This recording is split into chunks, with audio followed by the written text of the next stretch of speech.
Bienvenue à toutes et à tous, je suis Marius, j'espère que vous allez bien. Alors évidemment, je vous retrouve pour parler du dernier chapitre de One Piece. Nous approchons de la fin du flashback, il nous reste maxi je dirais 2 ou 3 chapitres éventuellement, et on retourne au présent avec les Mugiwara, là où on les avait laissés.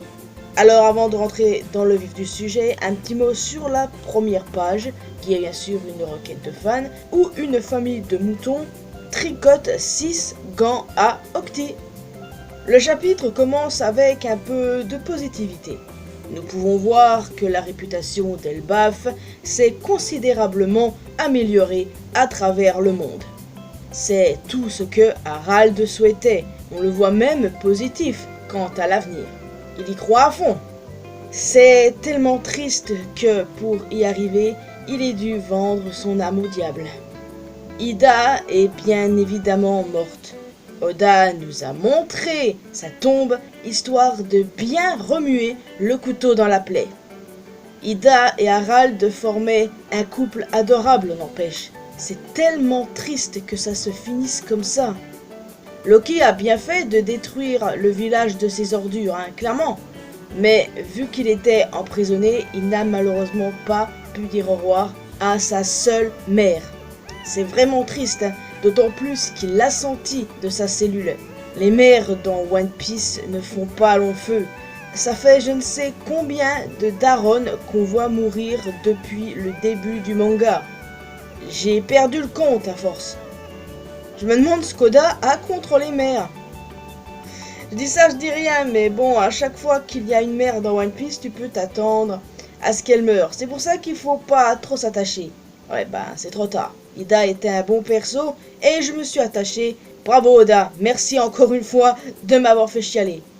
14 ans plus tôt, Harald se rendit à Marie-Joise, où il apprit que Shanks a disparu, alors qu'il était sur le point de devenir un chevalier divin. À la place, c'est Harald qu'il est devenu, ce qu'il a accepté avec gratitude.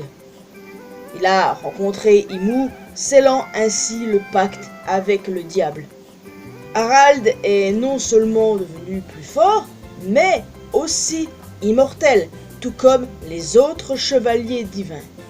Imu lui a ordonné de retourner à Elbaf et d'y créer un abysse, et que s'il le faisait, son vœu serait exaucé et Elbaf rejoindrait le gouvernement mondial. Et évidemment, pas d'objection de la part d'Harald, il a obéi, mais il a très vite regretté son choix. Ce jour-là, ce jour fatidique, Harald reçut l'ordre de transformer Elbaf en une nation de guerriers, ce qui est à l'opposé de ce à quoi il œuvrait. Bien sûr, il a refusé, mais comme le pacte des profondeurs confère l'immortalité et le pouvoir au prix d'une obéissance totale, ne peut donc pas refuser.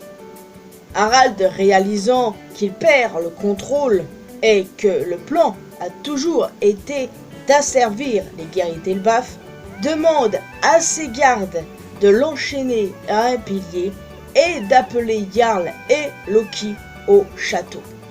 Nous allons donc enfin savoir ce qu'il s'est réellement passé ce terrible jour. On se rapproche de plus en plus aussi du retour au présent, comme je l'ai dit au début de la vidéo. Harald, c'est vraiment l'allégorie de l'expression « trop bon, trop con ». Mais en vrai, comment lui en vouloir? Je veux dire, son seul souhait était d'assurer la prospérité de son peuple. Alors oui, il a été très con et très naïf, mais en tant que roi, il a fait ce qui lui semblait juste. Et pour ça, je le comprends. Et pour le coup, j'avoue ne pas comprendre cependant pourquoi autant de gens crachent sur Harald. J'ai l'impression qu'à ce stade, ils crachent sur lui parce qu'ils ne le comprennent pas.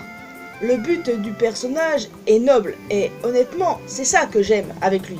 Mais je ne suis pas en accord avec ses choix. Il a littéralement prêté allégeance à des nazis. Donc ouais, ses choix sont très discutables et de notre point de vue à nous, écœurants. Cependant, de son point de vue à lui, c'était la bonne chose à faire. Harald est très bien écrit, c'est vraiment regrettable que la commu One Piece l'ait mal analysé. Parce que oui, c'est clairement une mauvaise analyse de leur part. Peut-être retourneront-ils leur veste dans les prochains chapitres lorsque sa mort nous sera présentée. Ouais, vu la gueule de la commu, j'en doute quand même. C'est juste dommage parce que quand tu lis One Piece, eh bien, il faut faire fonctionner son cerveau. C'est ça le truc. C'est qu'il y a des années cela, je ne faisais pas fonctionner mon cerveau, mais depuis que j'ai commencé sur YouTube, je me suis dit, si tu fais des reviews, tu dois être la plus cohérente possible et pas dire c'est de la merde, pas hate un personnage juste pour hate. Tout est une compréhension de lecture.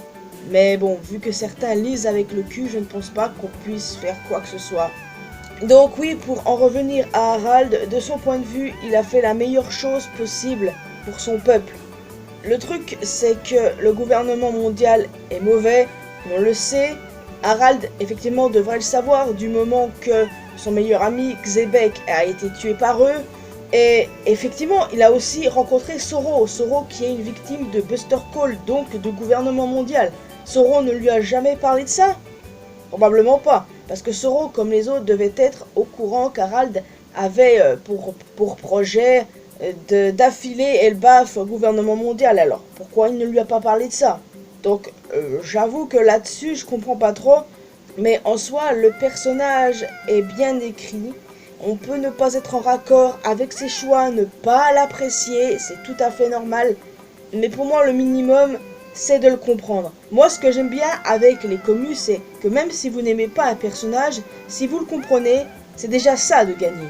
Parce qu'on ne vous demande pas d'apprécier un personnage, mais comprendre son écriture, franchement, moi ça me fait plaisir quand je vois ça. Et ceux qui ont compris l'écriture de Garp et d'Harald, je les applaudis parce qu'ils ne sont pas nombreux.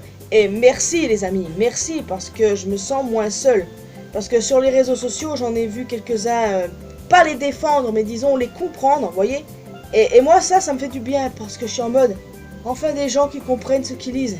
Non les gars, je ne prends personne de haut, c'est juste qu'au bout d'un moment, j'en ai juste marre de voir des conneries pareilles.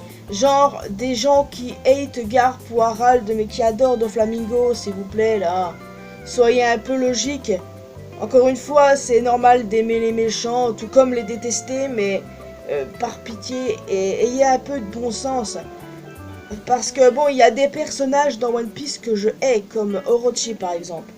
Orochi, il a été pris pour cible parce que c'est Takurozumi. Je le déteste de tout mon cœur, mais je comprends l'écriture du personnage. Il est fait pour être détestable de toute manière. Mais je comprends ce passé, ce qu'il a enduré, mais ça n'efface rien. D'un côté, tu as ton ressenti pour un personnage, et de l'autre, tu as la compréhension de lecture sur le perso en question. C'est ça le truc. Pour moi, ça devrait être la normalité. Je sais pas si vous comprenez ce que je veux dire. Donc voilà, je pense que je me suis assez attardé là-dessus, mais j'espère quand même que vous avez compris. En tout cas, j'ai hâte de voir la suite, mais il va falloir attendre la semaine prochaine pour ça. Le chapitre 1169 sortira le 21 décembre. Et vu que la semaine de Noël, je suis en pause naturellement pour les fêtes comme chaque année, je ne savais pas trop quoi faire. Donc j'ai réfléchi et du coup mon programme va être le suivant. La semaine prochaine, je ne sortirai que 2 vidéos. Et ma review du 1169 sortira le mardi 23 décembre. Et je ferai mon retour quand je voudrais, vu que ce sont les fêtes de fin d'année. Je pense prendre une pause un peu plus longue, voyez. De toute façon, vous aurez une vidéo récapitulative fin d'année et projet pour l'année suivante. Enfin bon, voilà.